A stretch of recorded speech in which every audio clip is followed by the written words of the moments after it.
कि बैठ कर नमाज किस तरह से पढ़ते हैं, यानी रुकू और सजदा किस तरह से करते हैं।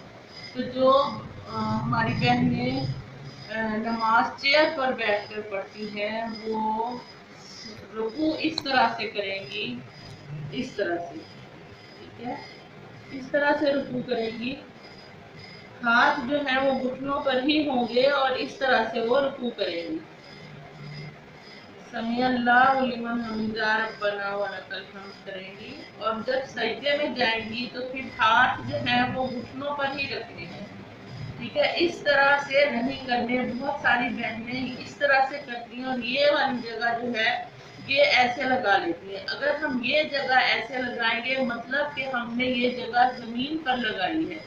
आप सल्लल्लाहु अलैहि वसल्लम ने कहा है कि जब सजदे में जाएं तो सिर्फ हमारी हथेलियां जमीन पर लगनी चाहिए, ये नहीं।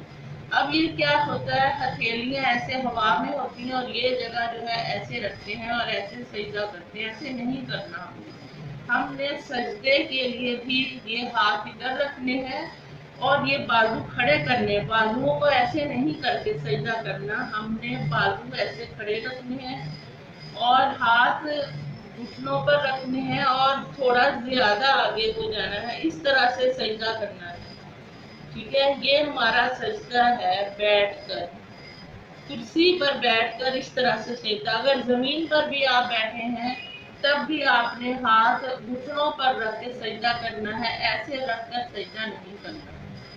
अस्सलाम वालेकुम रहमतुल्लाहि व बरकातहू।